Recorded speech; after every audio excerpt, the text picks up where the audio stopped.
Oh, we are live in full effect. My name is Herbert, and if you tapped in, you know what I like to do is if you listen to fear and feel paralyzed, I'll create music for you to feel bold and move into greatness. But here's the thing. Today, what we will do is we gonna look at Star Wars Bad Batch, you feel me? So if you tapped in with me, let me know where you're watching from. And if you're not hip, I love Star Wars. I couldn't even find any people on the YouTube internet reviewing the Bad Batch that is a black person, a black man coming from my background. So you know what? I said I'm gonna let my little voice to the conversation, to the discussion. And because I love Star Wars so much, I think it's just something I could enjoy and connect with you all in a different way. You feel me? So we are looking at Star Wars Bad Batch episode 4. You know what I mean? Last week we ended off on a pretty strong episode, I would say. You know what I'm saying? Omega's kind of finding her way in the world. You dig?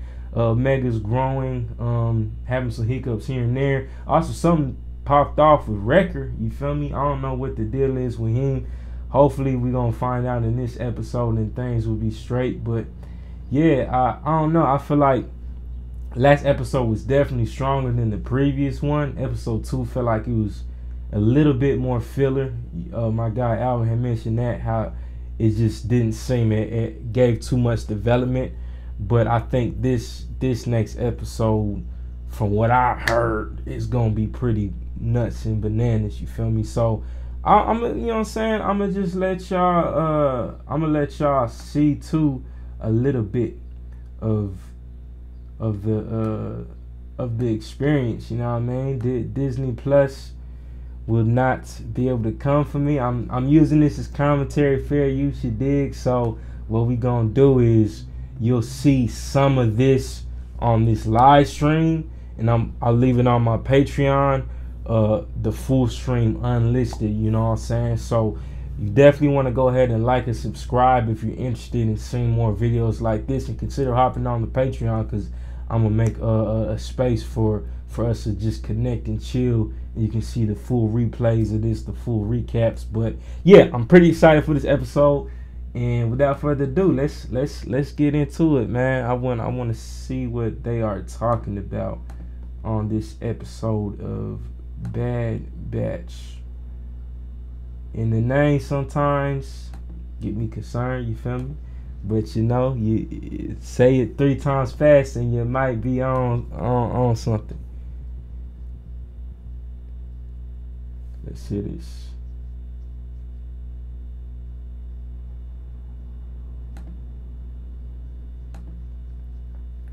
Okay, you got the Star Wars. You got the Star Wars, of course. You feel me?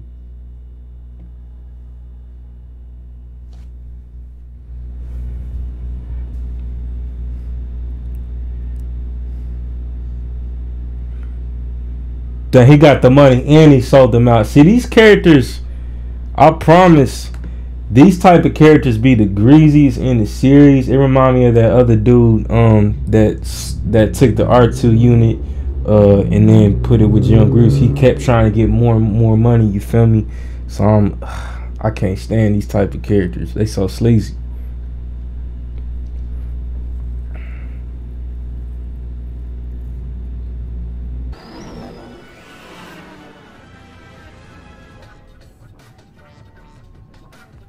I'm dead. That bro, that sometimes stuff like that, I feel like just kind of make me kind of piss me off to a degree, because I'm like, this don't feel like Star Wars when they try to make it too like Disney-ish, and like, I don't know, something like that just felt completely off. You know what I mean? Even the sound, that type of music, bro, that don't make no type of sense to me. She hasn't paid me yet. See, that's what I'm saying. They just keep trying to get money and money. Like, bro, you already got a Bad Batch episode 4. You know what I'm saying? I think it was definitely some highlights in there. You know what I mean? Definitely some highlights. Personally, I would say I'm still kind of intrigued who that bounty hunter is. Potentially, it could be the lady from The Mandalorian, Finnick, since this is kind of the time range, kind of the time zone that where the Mando was set. Well, actually, the Mando was wait, I'm tripping. No, the Mando was way after. You feel me? But she could still be within this stretch. You know what I mean? I don't know. It's very interesting. I'm kind of disappointed how Record kind of got punked that quickly. You feel me? And the whole thing with Echo, I thought that was kind of chill. That was kind of a nice little thing. But the question is, why do they want just Omega specifically? I don't know. I feel like, wouldn't they want all of them? You know what I mean? Wouldn't they want to?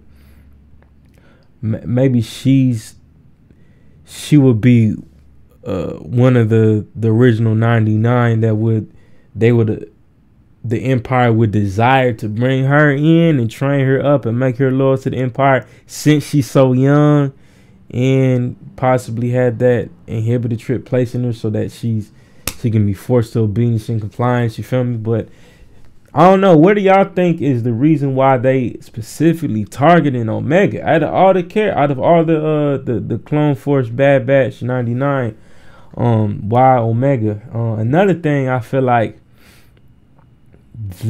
Disney's definitely playing on these juxtapositions of characters. You feel me? Like you have Omega, who's really young. She's a girl too. You have the clones, the Bad Batch, where they're these older, gruffer type dudes, and it's really, they're like the contrast of each other.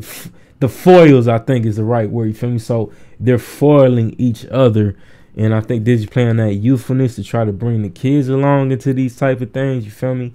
I personally think it's definitely a good move, because at the end of the day, like, this is the next generation that we want to see within the Star Wars series. You feel me? We want the next generation to feel like they have an in into the Star Wars world, which is why I feel like that's why they did the Mandalorian the same way. Like in the Mandalorian, what they did was they had the child Grogu as the foil of the Mandalorian. You know what I mean? Which in that instance, what did people end up like gravitating towards the most? Right? The cuteness, the playfulness of what was the child, Baby Yoda. They called it, even before the child's name was out, but even before Grogu was out, there's like, oh, Baby Yoda, Baby Yoda. You feel me? It's like, it was cool, but sometimes, like, if it feel like they try to take it a little bit too much, like, oh, let's make it really light. When, I don't know, like moments like that where the dude was in the ship and this random type of, I ain't never heard music like that ever before in Star Wars. You feel me? Like that type of music, that whole little quick little, you know what I'm saying, aside, just felt like out of place, and just why did you do that? You know what I mean? But other than that, I give this episode a solid, like, shoot, probably like 5 or 6. You feel me? I feel like nothing, in my opinion, is topping the first episode. One, just because the first one was just really long, and it felt like, I feel like I was getting a whole little movie. It felt like a whole holiday, you know what I mean? Which it was. It was May the 4th, you did. But this definitely felt like it was a solid episode. Some stuff felt like could have been done without. Felt like some stuff kind of, at points, it felt like it kind of dragged on a bit. But also, you know what I mean, it was some issues with this, the stream setup, so potentially that hindered my complete attention and devotion to it. But I don't know, let me know what you think. Did you enjoy this episode? Are you excited for the next one? Who do you think is hiring this bounty hunter? Who is the bounty hunter too? You feel me? Do you think I don't know, that whole little chase, the whole little getaway was satisfying enough, or did it leave more? Well, of course they wanted to leave more questions and answers, but did it give us enough sense of urgency? I feel like, to the predicament that the Bad Batch is in now. I feel like now they're at a point where they gotta figure out what their next moves is, and they're doing that. You know what I mean? They definitely doing that, but it's a little bit of a process. It's seeming is what's going on. But hey, other than that, hey, thanks so much for tapping in. You feel me? I'll be doing these live streams. Hopefully, I have my man KG on next time. But I'll be doing these type of live streams when the episodes drop, and y'all can join with me. You know what I'm saying? I'm working on probably getting a way to where I can open up like a Zoom call, so y'all can even watch it with me in here. So, but those would be open to Romans only. You feel me? The Patreons only. So definitely hop on the Patreon page to get this full video on replay, because I don't want this out on YouTube because of the copyrights, all that. You feel me? Just a small piece of it, but that dedicated you know what I'm saying, base, y'all be able to see that this full replay. And what'll happen is, you know what I'm saying,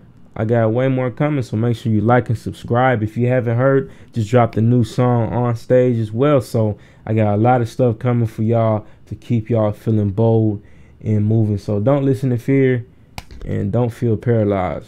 You got this, you know what I'm saying? Let's be bold and move.